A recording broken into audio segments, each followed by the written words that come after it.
One of the most popular categories of amplifiers is the small monoblock amplifier. This is the JVC KS DR3001D monoblock, and it is going to be the next amp we're going to spotlight on Real World Amp Dynos. So sit back and enjoy. Anytime you buy an amplifier, one of the things you always want to do first is take a look at the packaging material. Most manufacturers put a lot of information on here that is sometimes overlooked. And also the owner's manuals are getting increasingly not there. They don't come with them. Not to say that this one doesn't, it actually has an owner's manual in the box. You can glean a lot of the information that's on that just by simply reading the box. Its maximum power, or what I like to call true power here on the bottom, this is a 250 watt RMS amplifier at 4 ohm. It has auto turn on, DC offset, the ability to go into a factory system and turn on just by connecting to the speaker wires and not needing to hook up the remote turn on. Trying to find this information buried somewhere in an owner's manual can be a real pain. Thank you for putting this on the cover. This particular amplifier was designed and engineered in Japan. It's a monoblock, has balanced speaker inputs. It's telling me it has high level, auto turn on. They wrote it on there twice, it's that important. Variable bass boost, and it's a MOSFET amplifier. I can flip it over to the back and I can quickly see the dimensions of the amplifier. In this case we have 8 and 15/16, 7 and 5/16 wide, and a 2 and 1/16 of an inch tall. It is CEA 2006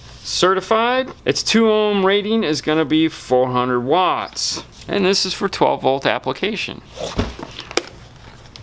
Opening the box up, the amplifier comes packaged in with a top and bottom piece of foam. If you are going to be using the high level, it is located here in this piece of foam. There is an instruction manual and a warranty card. Now thank you for purchasing it. You're a valued customer.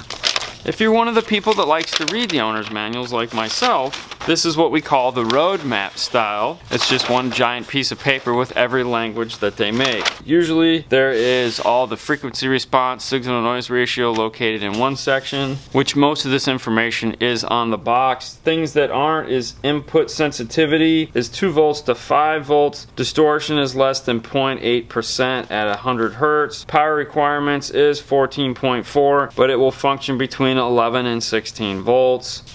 And then on the other side, they give you the actual installation process, hooking up your power and ground, the RCAs or high level to low level, as well as how to connect subwoofers to it. This has some dip switches on it, which are explained down here in this section, but let's just go to the amplifier and we can see them for ourselves. The high level input is located right here next to the RCAs. Gain knob, 0.5 volt to 5 volt input, bass boost between 0 and 18 dB at 45 hertz, and the low pass crossover 50 to 200 hertz. There is no off switch for it. On the opposite end we have the 40 amp fuse, the screw down terminals capable of handling up to a 4 gauge for power and ground, and the remote turn on, and then an 8 gauge style input for your speaker, single set, positive, negative. In true fashion, everybody wants to see what this amplifier looks like on the inside. Let's take a look. And here we go. Our power supply, the stiffening capacitors, our input section. It's a single layer board. There's no top deck. All this is fine and dandy. We want to know how much power it really puts out. Let's get it over to the dyno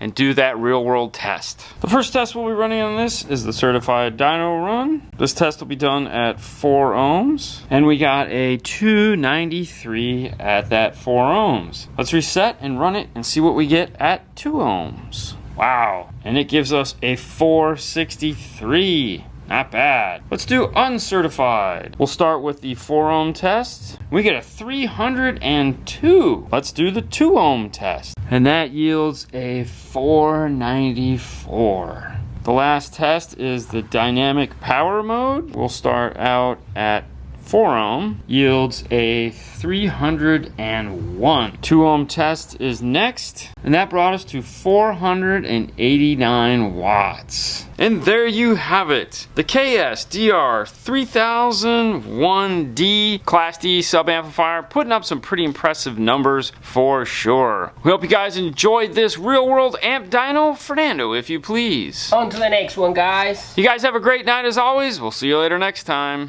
Bye. Bye.